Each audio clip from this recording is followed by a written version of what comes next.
Hello, and you are listening to Eco Justice Radio. We present environmental and climate stories from a social justice frame featuring voices not necessarily heard on mainstream media. Welcome, I am Jack Ide. On today's show, Emulating Nature's Wisdom, the Biomimicry Blueprint. We feature excerpted discussions from prominent advocates including Janine Benyus, Dayna, Baumeister, and an interview we did last year with LaForti, all with Biomimicry 3.8.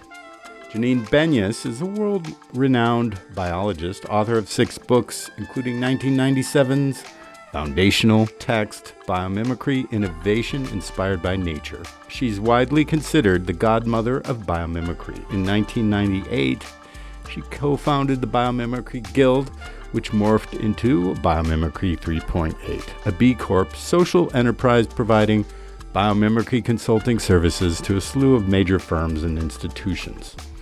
LaForti has a master's degree in biomimicry from Arizona State University and is a project manager supporting nature-based innovation in the built environment and beyond at Biomimicry 3.8.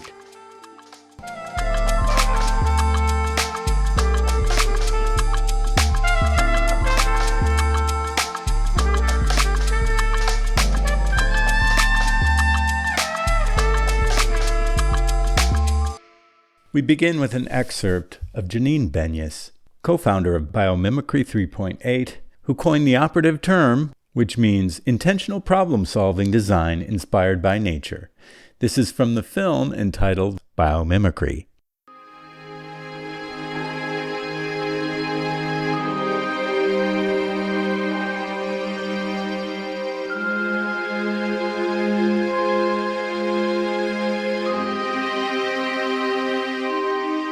Life's been on Earth for 3.8 billion years. And in that time, life has learned what works and what's appropriate here and what lasts here. And the idea is that perhaps we should be looking at these mentors, at these biological elders. They have figured out how to create a sustainable world. So rather than inventing it from scratch, why don't we take our cues from them? These are earth-savvy adaptations. They're the consummate life. These organisms are the consummate engineers. They're the consummate chemists and technologists. They've learned how to do it in context. So that's the core idea behind biomimicry, is that the best ideas might not be ours. They might already have been invented.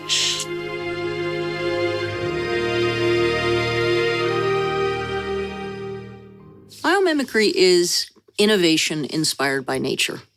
It's a new discipline in which the people that make our world, the chemists and architects and material scientists and product designers, they ask themselves, what in the natural world has already solved what it is I'm trying to solve? And then they try to emulate what they've learned. Our work as a species is to create designs and strategies that move us towards being better adapted to life on Earth over the long haul. And when you ask how to be better adapted to this planet, there are no better models than the species that have preceded us for billions of years. You know, there are 30 to 100 million species, maybe more. And in all that diversity, there is a hidden unity.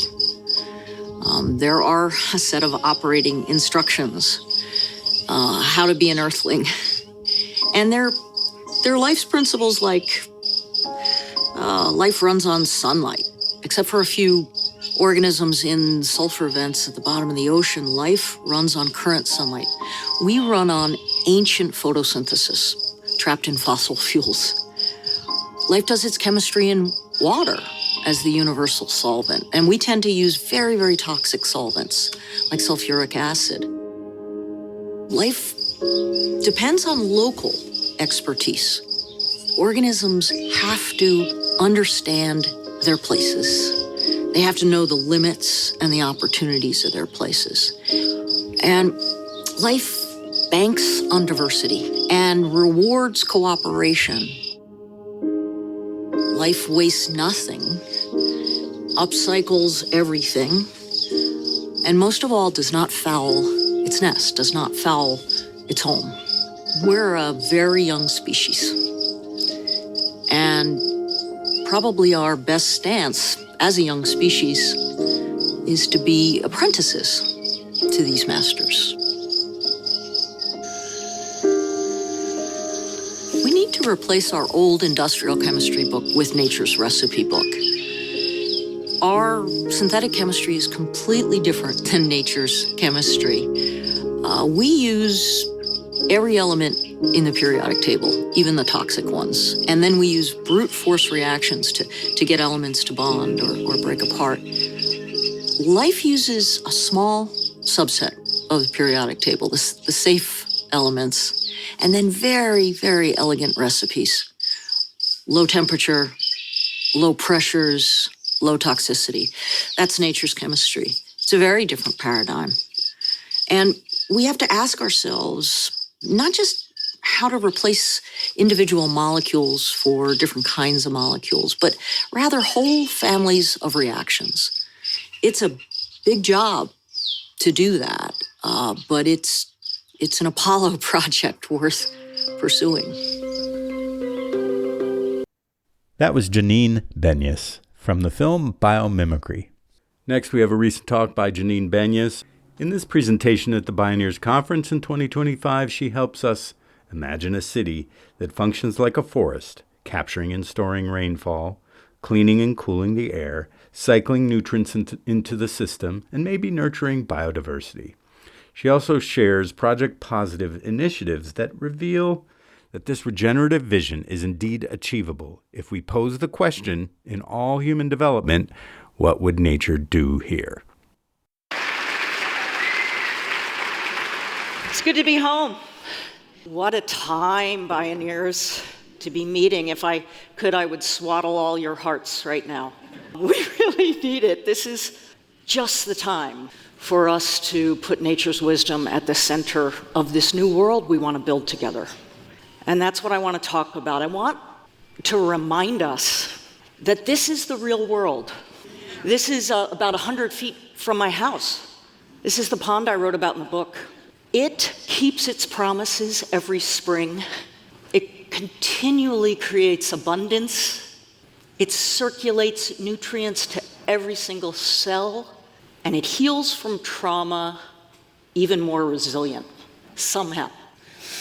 So remember that, because this is the real world, 3.8 billion years in the making. And this pond, when we got there, it's Salish Kootenai land. They hadn't been there for a long time, and it was a mess.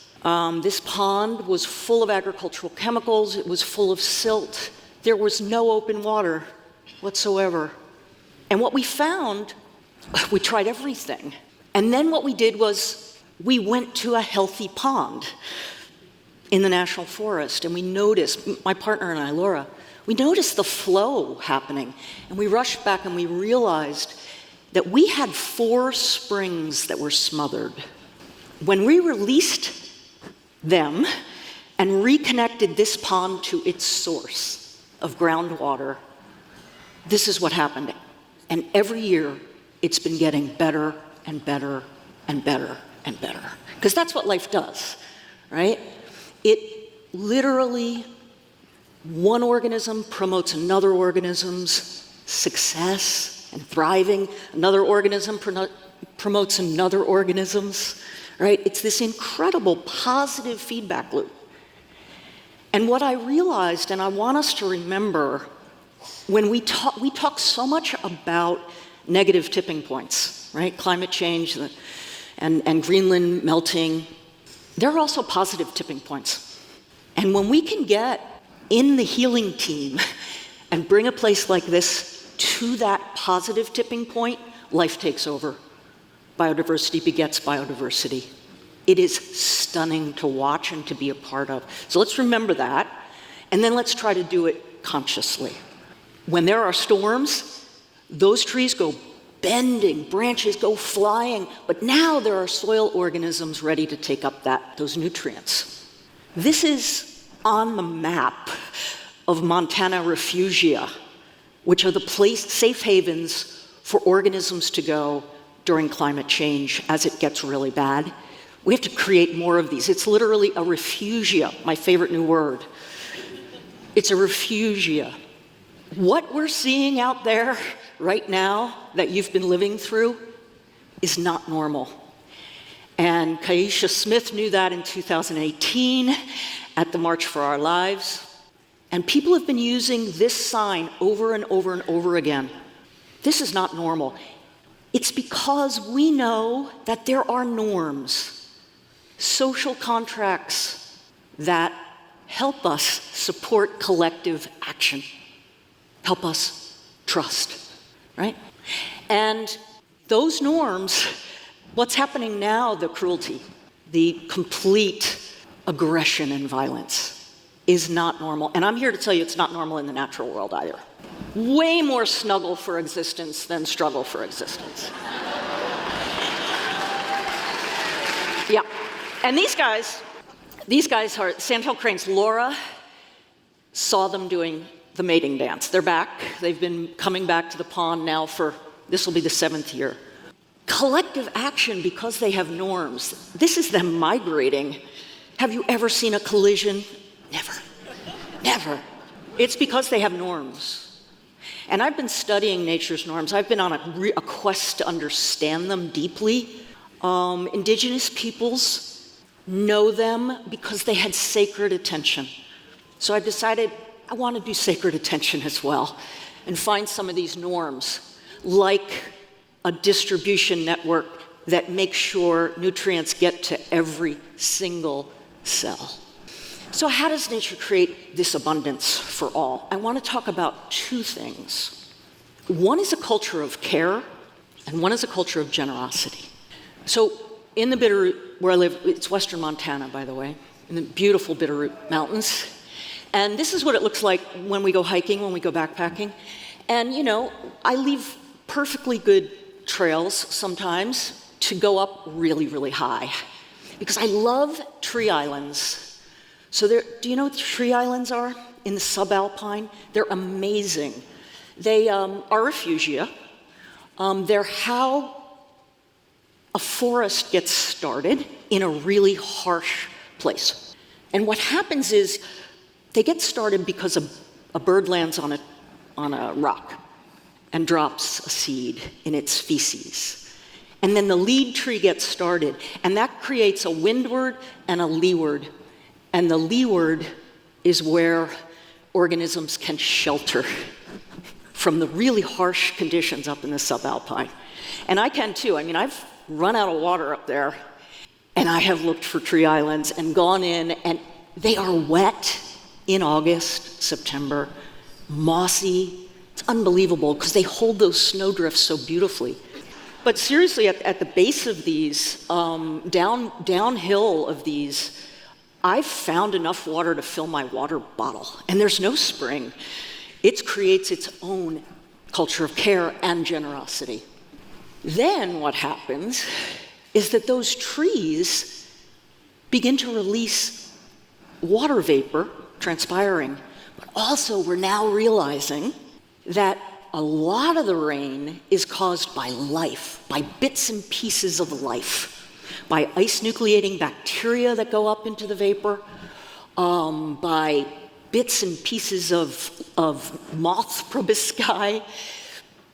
Fungal spores are amazing nucleators. And what I mean by nucleators is, a nucleator is like we used to think it was all dust, because we didn't believe life did this. It's mostly bioaerosols. And what they do is they go up, and water in a cloud, it's minus 40 degrees before it will freeze. And it often needs to crystallize and freeze before it will then rain. But these ice-nucleating bacteria and bits of fungus, they actually raise that temperature so that rain can happen and that snow can happen. In snowdrifts, pick up snowdrifts, look at the snowflakes, 80% of them will have a bacteria in the center. And we know this now, there's this hypothesis about the biotic pump and how Ferris Jabber says, the Amazon is a garden that waters itself. All forests are. So the Amazon is pumping enormous amounts into what's called the flying rivers of the Amazon. And these water the Amazon, but they also fly down to South America, water South America. They come up as far as Canada. If there weren't the flying rivers full of bioaerosols, the Sierra snowpack would be half its size. So that's generosity. That's putting benefits beyond your borders. Ecosystems are generous. And it's not just the things I've talked about. Look at all these things that life is constantly doing, right? Including refreshing our soul. So when I learned about the bioaerosols, this is Missoula, Montana, which is north of us, and I was flying over wilderness going, oh my God, bioaerosols, I'm probably breathing them right now. And it's so lush down there, it's so beautiful down there, right? It's so clean down there, the water, the fragrance. And then I got to the city, and it ended. And I thought, wait a minute, what's going on here? Why are all the arrows of benefits going from the green into the gray? When are we gonna start designing in a way that those benefits go out? How are we gonna return the favor? That's a grandmother trait. We're toddlers, but we have to grow up really, really quick. And this is part of it. So we, as Kenny was saying, we have a consultancy, and we've worked with all kinds of companies, and they're constantly building, right? They're constantly building. Here's a stat for you. Between now and 2050, we will welcome 3 billion people into cities. Meaning, we're building right now the equivalent of a city for 1 million people every 5 days. So we have to get good at this. So a biomimetic city would be functionally indistinguishable from the wildland next door. It would provide a full suite of those gifts back to the wildland. Infrastructure, meaning the buildings and the sidewalks, would do their part too. They'd pull their ecological weight as well as ecostructure. It's a whole new way to design. But what is it going to take, right? What is it going to take to actually have people who are putting things up like topsies? It's time to ask nature. You are listening to Eco Justice Radio, a listener-supported media outlet. Please consider making a donation to ensure that we can continue to provide socially and environmentally driven content. Donations can be made at ecojusticeradio.org or socal350.org. For an extended version of this interview, as well as other benefits, we encourage you to become a member of our Patreon at patreon.com/ecojusticeradio. Today you're listening to Emulating Nature's Wisdom, the Biomimicry Blueprint.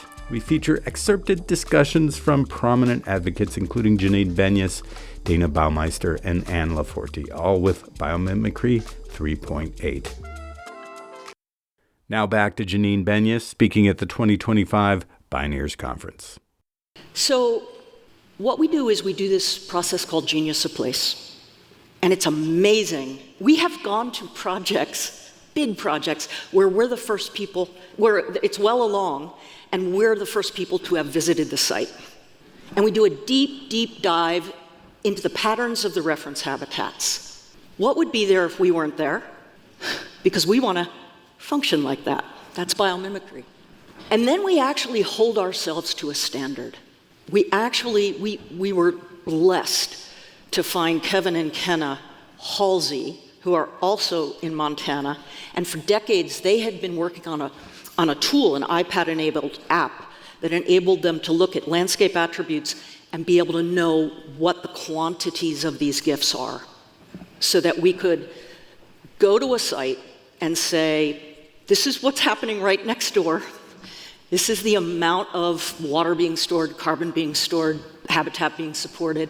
Now builders, oh boy, not much happening there, right? Not much happening there. But you measure that, and then you've got a gap. And you say, how can we design into this? Nature as measure. We also have scenarios. We're able to put up all kinds of scenarios and say, look, if you do this, the ecological gifts will go to this level. It's really hard to pull those back once you see it. So here's an example for our federal friends, federal employee friends. U.S. Coast Guard, their motto is protect the nation's waters. So we said, okay, you want to protect the nation's waters? Let's look at how nature in the broadleaf temperate forest, because this is in DC, how it purifies water. So we looked at a watershed and a beaver in a watershed, and you've got these leaky dams, and then at different areas, you've got all different kinds of vegetation that's purifying. You know, it turns into a meadow, wetland, forest, but it's purifying as it goes down. So this is what we built. With HOK, so what these are is, this is a sloped site, and it goes into the Anacostia River, and these are blue and green roofs, and they waterfall into each other, and by the time, well, we had to take out the parking lot because, right. This is what happens when you design like this. You're like, really, we're gonna do a parking lot? What does it do? What does it do? So anyway, the lake, anyway, that water's really clean. And people get to enjoy that, right? If we ever go back to work there.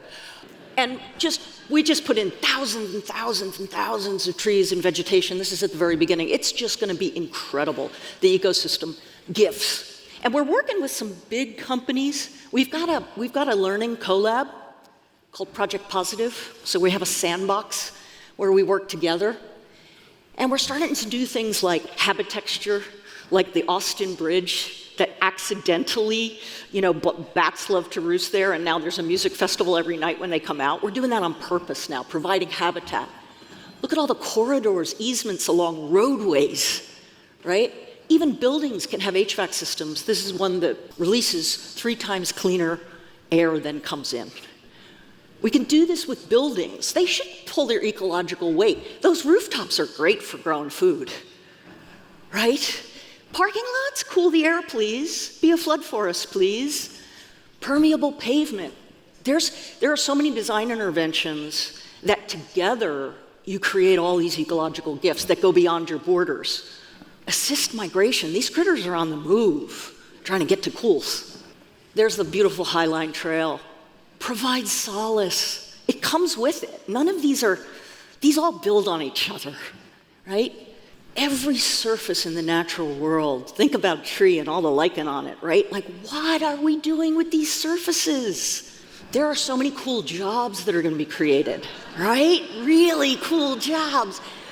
And not just green jobs, green wealth, right? Let's have enterprises in neighborhoods. Let's put it all together and look at these synergies that are happening. Now, one of the things that we realized is that it can't stop with just a few data centers and factories and the things we're doing. That's important. But what if everybody did it? So now what we're doing is saying, what land do you touch? And we touch a lot of land. When I talk to these companies, I say, how many employees do you have? Oh, 235,000. How many customers? Can you help them do it in their backyards? What about your supply chain? What about doing positive ecosystem gifts on all farms, forests, fisheries?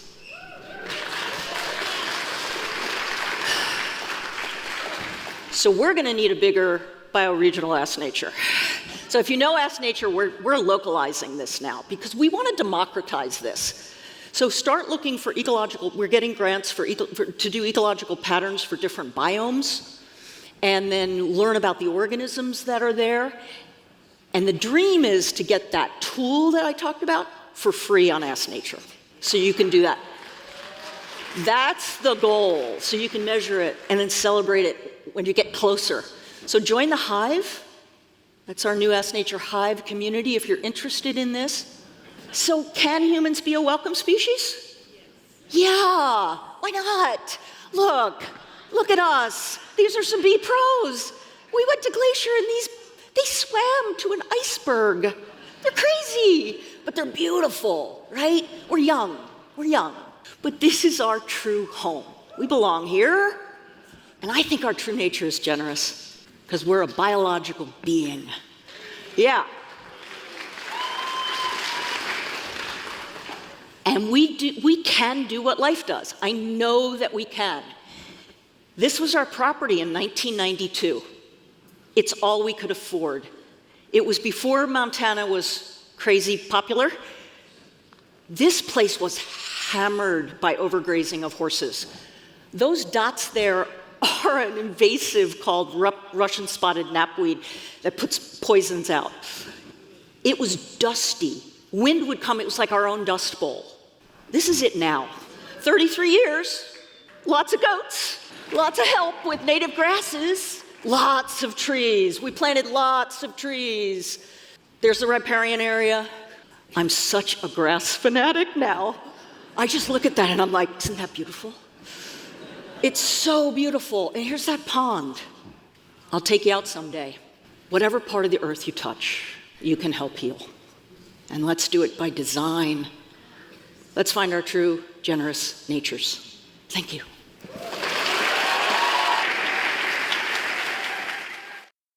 That was Janine Benyus from her keynote at the Bioneers Conference in Berkeley, California.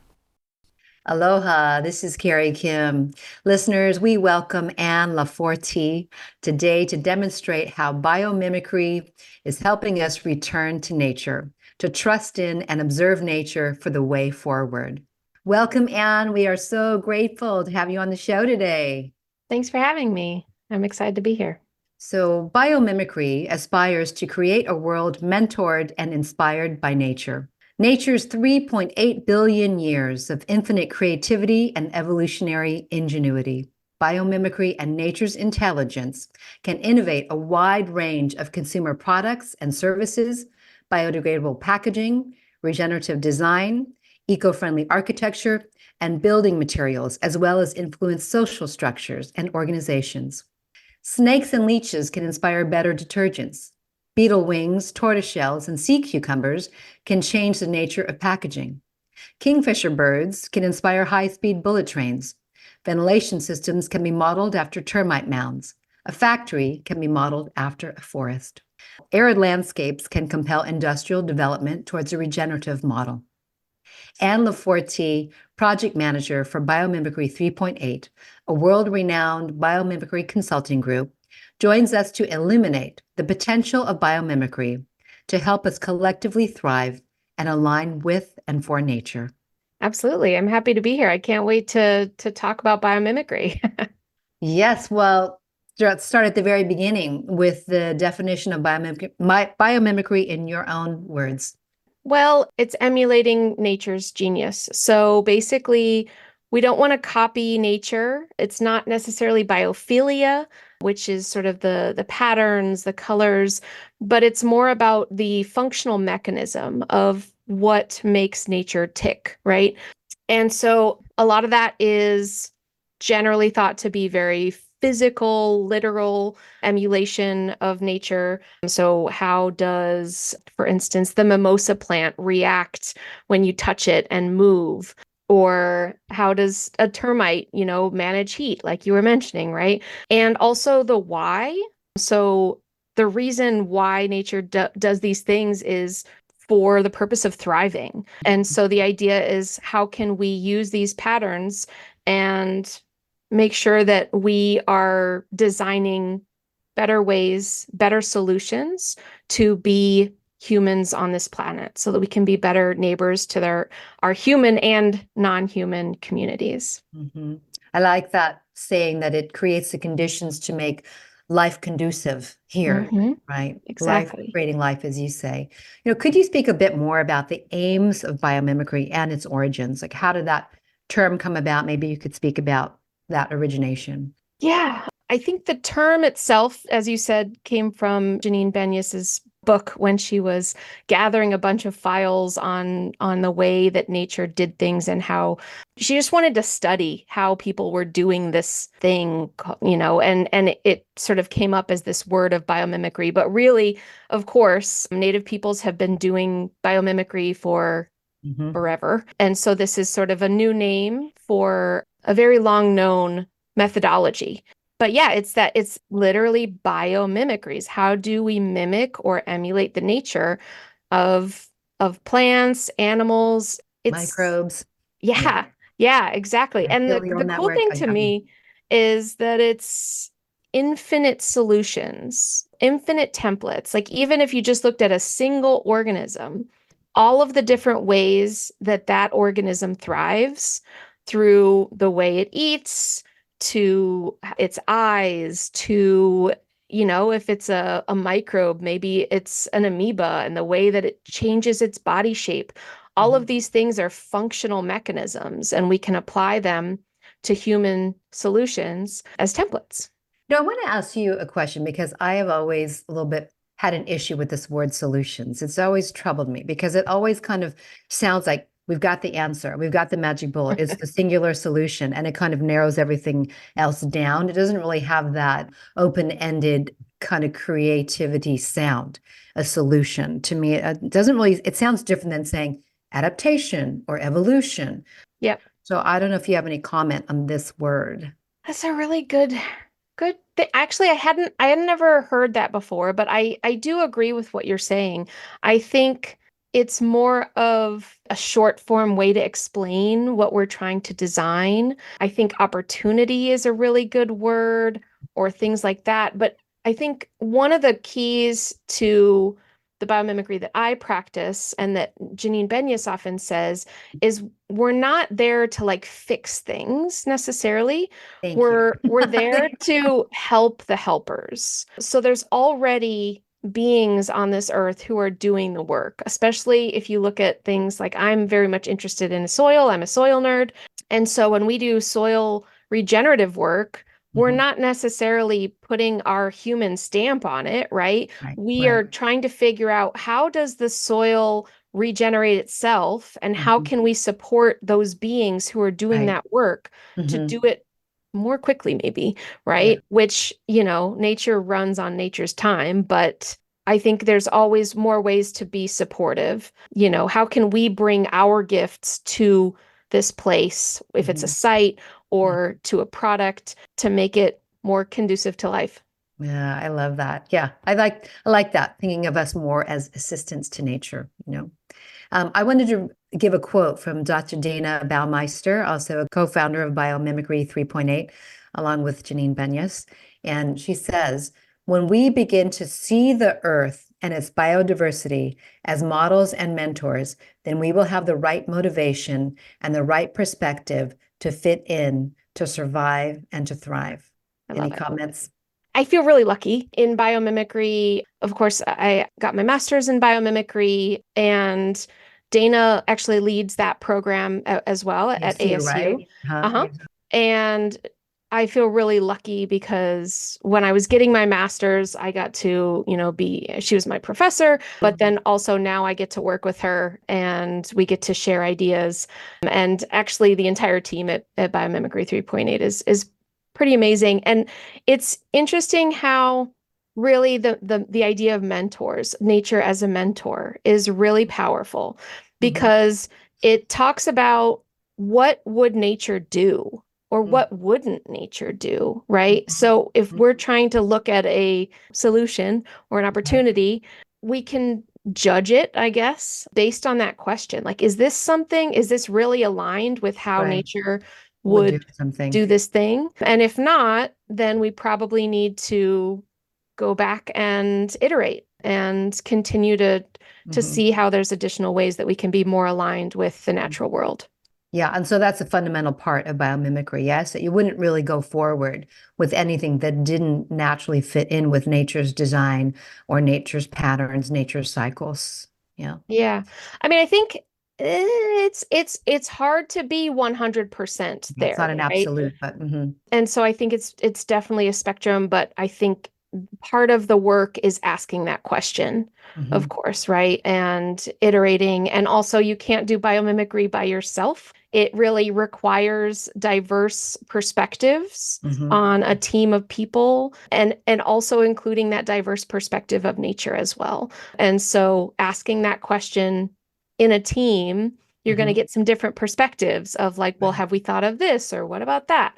Yeah, I really, there's a community connection piece to it as well that I really love, that allows us to connect or reconnect with nature as well as that mentor, and to be able to really listen to the signals that nature is giving us. Is that fundamental to biomimicry when you said you can't really do biomimicry by yourself? Is it just that's just kind of the way it's always evolved as a movement, that it's always been done in community? I would say yes. Question? I don't know. Yeah. That's sort of the standard that we learn in the master's program, is that it's required to have a group of people from diverse perspectives. Yeah. So, you would have maybe an architect and an engineer and a farmer, or, it depends on what you're working on, but you want to have that diverse stakeholder group to really be able to understand all the perspectives. So we recently had Zach Bush on the show, and he commented on how modern human beings have placed ourselves squarely outside of nature, even down to the very definition of nature in a dictionary. So does biomimicry fundamentally see ourselves as integral part of nature? Do we need to keep reframing our perspective, to ensure that we're seeing this way, that we're perceiving ourselves this way, because we've been separate from it for so long, in that sense, that it's kind of a conundrum to observe something, but at the same time, we are an inherent part of it. Yes, I think it's two sides of the coin, right? We do live in the modern Western world, and I think it's easy to think of ourselves as apart from, but I think the other side of that is we are a part from nature. We are a part of nature.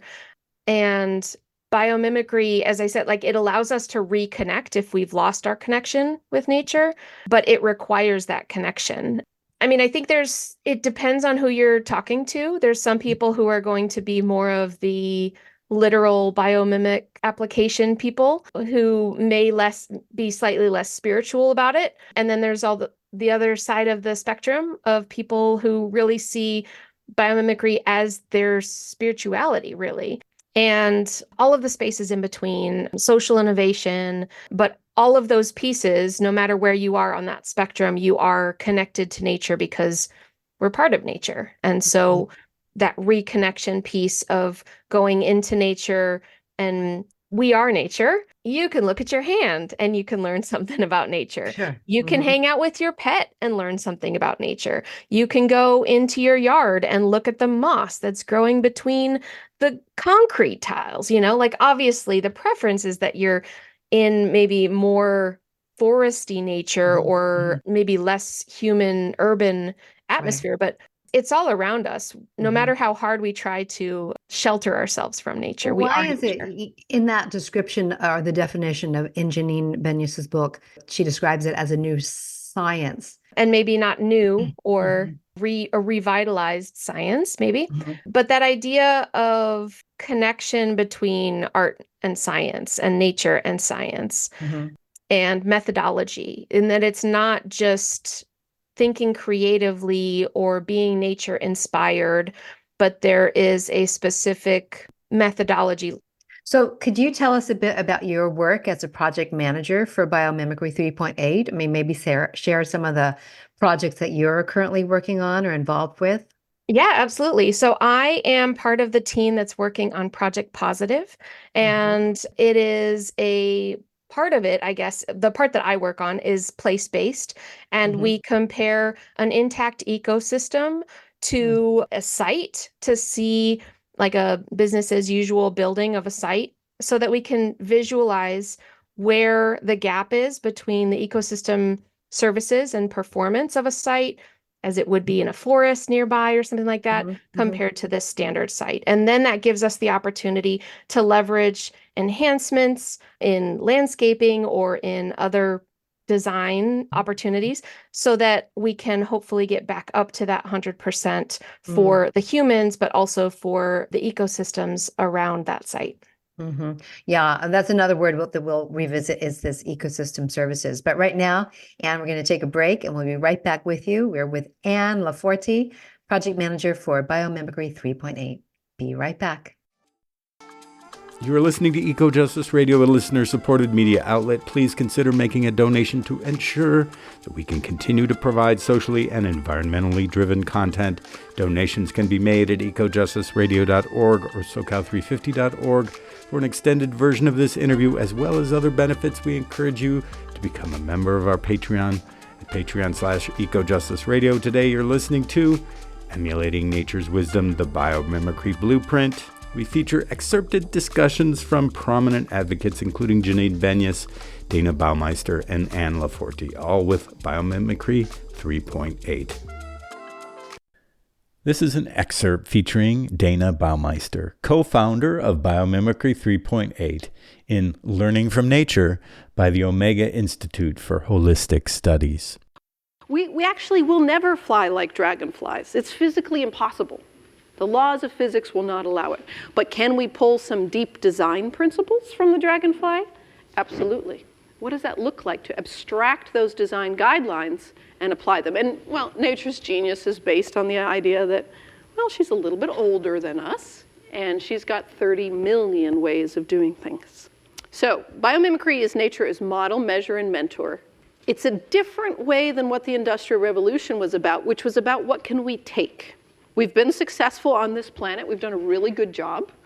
As Janine says, we've colonized one new area after another. The problem is we've come around the planet and bumped into ourselves, right? And sure enough, people, of course, are considering, well, let's colonize the moon and Mars and the bottom of the ocean. But we took stuff. We took wood, and we took coal, and we took ancient sunlight, and we took plants, and we took minerals, and we're take. Right? But what could we learn? What if we viewed that as an entirely different resource, a resource of recipes and blueprints? Now, it is an emerging discipline. You see it in the paper, you get articles about it, but it actually has a very ancient practice. When it was very obvious that our survival depended on learning from nature, we did ask. The Inuit people asked the polar bears, how do I live here? How do I build here? Oh, snow's a good thing to build with? Okay, thank you. The early peoples that moved into the San Luis Valley in southwestern Colorado about just 800 years ago had no idea how cold the winters would be, how hot the summers would be, so they asked. They asked the locals. They asked the Columbia ground squirrel and found that the Columbia ground squirrel always built its bedroom chamber about 10 inches beneath the soil surface. So they took that same 10 inches, and that's how thick they knew to build their adobe walls. Right? So we ask these questions, but now we need to remind ourselves that we need to ask. That was Dayna Baumeister. This is an excerpt from a TED Talk by Janine Benyus, who basically wrote the book on biomimicry and is a co-founder of Biomimicry 3.8. I have this neighbor that keeps me in touch because he's living usually on his back looking up at those grasses. And one time he came up to me, he was about 7 or 8 years old. He came up to me and there was a wasp's nest that I had let grow in my yard and right outside my door. And most people knock them down when they're small, but it was fascinating to me because I was looking at this sort of fine Italian end papers, and he came up to me and he knocked. He would come every day with something to show me, and he'd knock like a woodpecker on my door until I opened it up. And he asked me how I had made the house for those wasps, because he had never seen one this big. And I told him, Cody, the wasps actually made that. And we looked at it together, and I could see why he thought, it was so beautifully done, it was so architectural, it was so precise. But it occurred to me, how in his small life had he already believed the myth that if something was that well done, that we must have done it? How did he not know? It's what we've all forgotten, that we're not the first ones to build.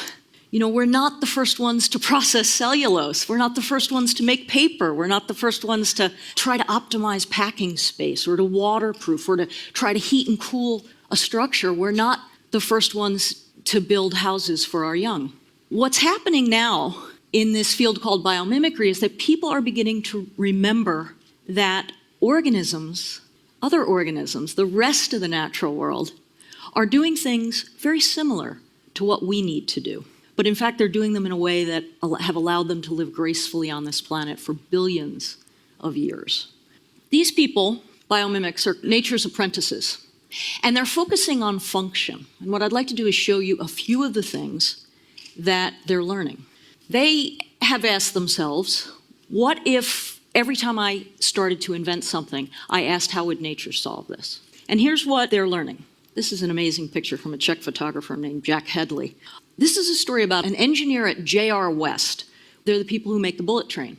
It was called the bullet train because it was rounded in front, but every time it went into a tunnel, it would build up a pressure wave, and then it would create like a sonic boom when it exited. So the engineer's boss said, find a way to quiet this train. He happened to be a birder. He went to the equivalent of an Audubon Society meeting, and he studied, there was a film about kingfishers, and he thought to himself, they go from one density of medium, the air, into another density of medium, water, without a splash. Look at this picture, without a splash, so that they can see the fish. And he thought, what if we do this? Quieted the train, made it go 10% faster on 15% less electricity. How does nature repel bacteria? We're not the first ones to have to protect ourselves from some bacteria. Turns out that this is a Galapagos shark. It has no bacteria on its surface, no fouling on its surface, no barnacles. And it's not because it goes fast. It actually basks. It's a slow-moving shark. So how does it keep its body free of bacterial buildup? It doesn't do it with a chemical. It does it, turns out, with the same dentisols that you had, on Speedo bathing suits that broke all those records in the Olympics. But it's a particular kind of pattern.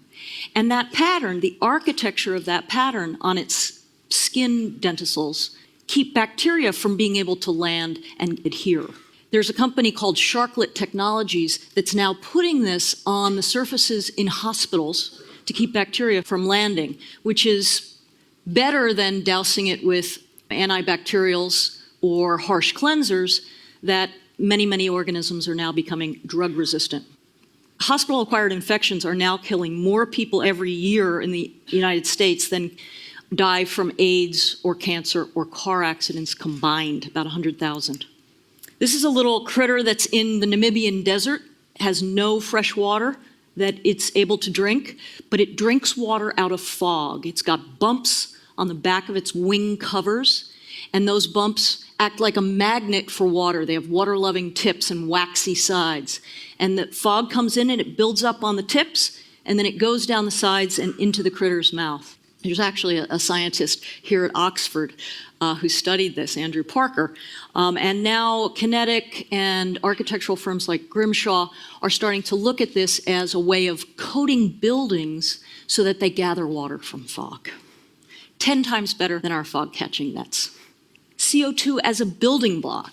Organisms don't think of CO2 as a poison. Plants and organisms that make shells, coral, think of it as a building block. There's now a cement manufacturing company starting in the United States called Calera. They've borrowed the recipe from the coral reef, and they're using CO2 as a building block in cement, in concrete. Instead of cement usually emits a ton of CO2 for every ton of cement, now it's reversing that equation and actually sequestering half a ton of CO2, thanks to the recipe from the coral. None of these are using the organisms. They're really only using the blueprints or the recipes from the organisms. How does nature gather the sun's energy? This is a new kind of solar cell that's based on how a leaf works. It's self-assembling. It can be put down on any substrate whatsoever. It's extremely inexpensive and rechargeable every 5 years. It's actually a company that I'm involved in called One Sun with Paul Hawken. There are many ways that nature filters water, that takes salt out of water. We take water and we push it against a membrane, and then we wonder why the membrane clogs and why it takes so much electricity. Nature does something much more elegant, and it's in every cell. Every red blood cell of your body right now has these hourglass-shaped pores called aquaporins. They actually escort water molecules through. It's kind of a forward osmosis. They escort water molecules through and leave solutes on the other side. A company called Aquaporin is starting to make desalination membranes, mimicking this technology. That was Janine Benyus. So listeners, we're back with LaForti of Biomimicry 3.8. One of the simple rules, Biomimicry 3.8, is to be round. I wonder if you could explain what this means and why it's important. Well, to be round is nature doesn't have straight lines. Nature doesn't have hard corners usually, right? 90-degree corners. Mm-hmm. And so being round is being flexible, sort of, right? And also a round object is going to likely continue to move forward. Like if Oh, you I think like that about, one. we With the say movement life has the dynamic dynamic, right? non-equilibrium. Mm-hmm. And Mm-hmm. so I kind of think of it as one of those, back in the day, the maze Yes, yes, yes, with the little puzzle that marbles. sort of Uh-huh. Uh-huh. goes to the Yep. side. And so being Never round static. allows us to go around corners and be more flexible and be Yeah. more adaptable. Flow with life. I like it. I Exactly. like it. What inspires you most about biomimicry? Honestly, the deep connection that biomimics have with nature and with each other. It kind of feels like a family, even if Mhm. you don't know the person yet. There's this instant connection because you Common, understand the vastness of the possible out there. so It's it's a common purpose. yeah, common Shared purpose purpose. and alignment on ethos. Ethos meaning like ethics also, like you share the Yes. same ethics. So that we wouldn't necessarily design like a penguin-shaped torpedo, for example, right? You wouldn't want to do biomimicry as a weapon of war. And it's Mhm. because, again, life creates conditions conducive to For life. life, right. Yep.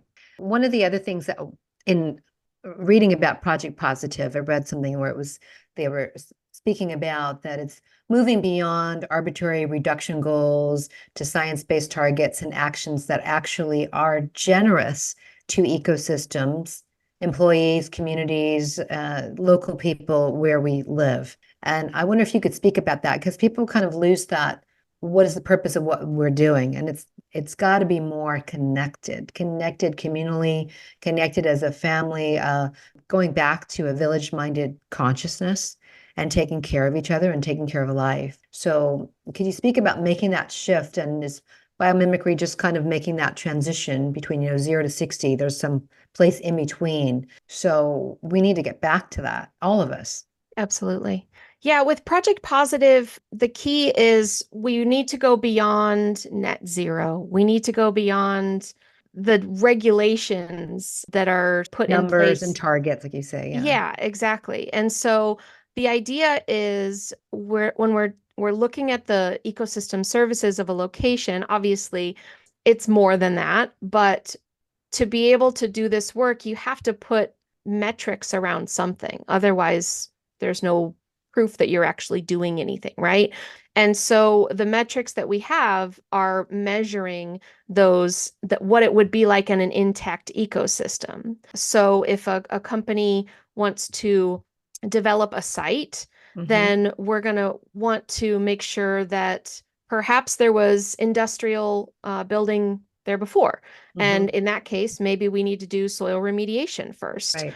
How can we build a place where the organisms of that place originally might want to live? So, Mhm. increasing the habitat for biodiversity, increasing the air filtration from Mhm. trees and Mhm. plants, increasing maybe there used to be a waterway that ran across the site. How can we reintroduce Mhm. that connection so that the watershed can continue to flow in a more natural area? Mhm. And way that feeds the ecosystem, yeah, supports Exactly. the water cycle. I mean, I think that's something that actually should be happening, in my view, for any kind of building. We should already be doing that. That should Yep. be mandatory, that you have to actually consider all of those things. I was wondering, does biomimicry encourage companies whose innovations are inspired by nature to reciprocate anything back to that ecosystem where maybe they derive that idea from? Absolutely. Well, that's part of the biomimicry that we learn in the master's program as well, is that, for instance, if you learn how to increase the spinning motion of the wind turbines using the tubercles from the whales' flippers, Mhm. that you should give back to The the whales. beings that Uh-huh. that helped you learn about that, right? So in that way, when there's different things that are going on, if it is specifically related to some organism or Mhm. a set of organisms, then we Mhm. do encourage that give back. And many times it's also finding ways to help the community to do that give back as well.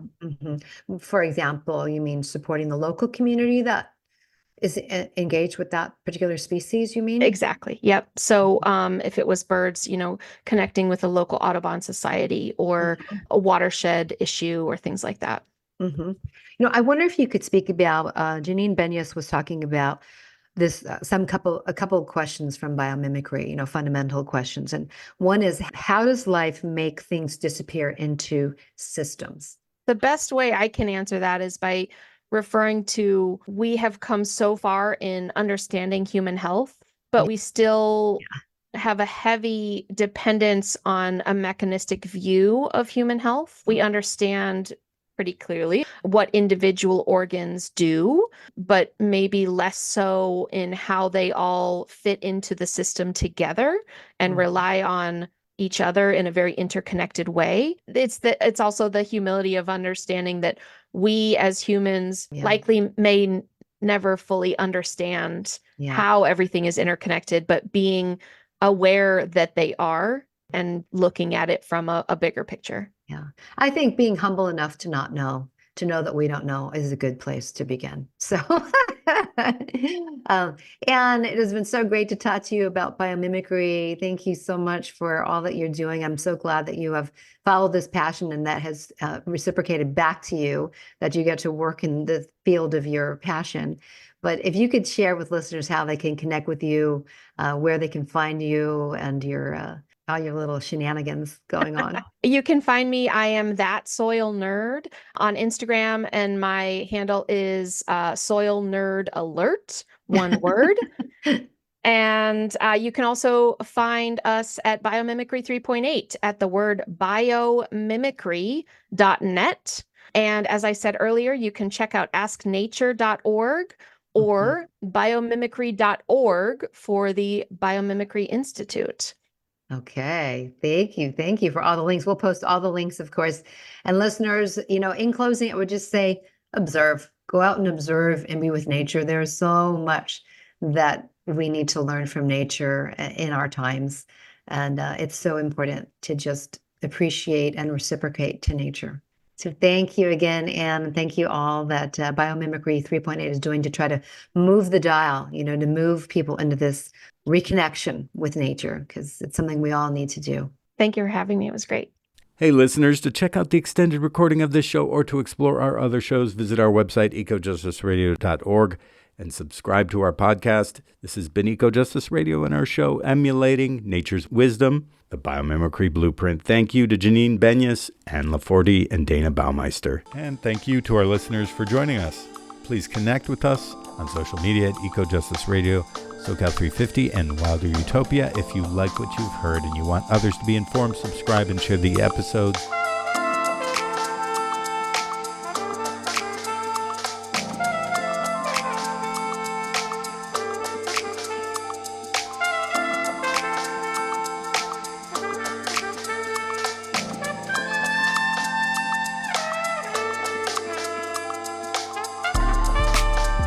You have been listening to Eco Justice Radio, a project of SoCal 350. Executive producer, myself, Jack Eit. Co-host, Jessica Aldridge. Co-host, Carrie Kim. And engineer and original music by Blake Quake Beats. And until next time, remember, the power is yours.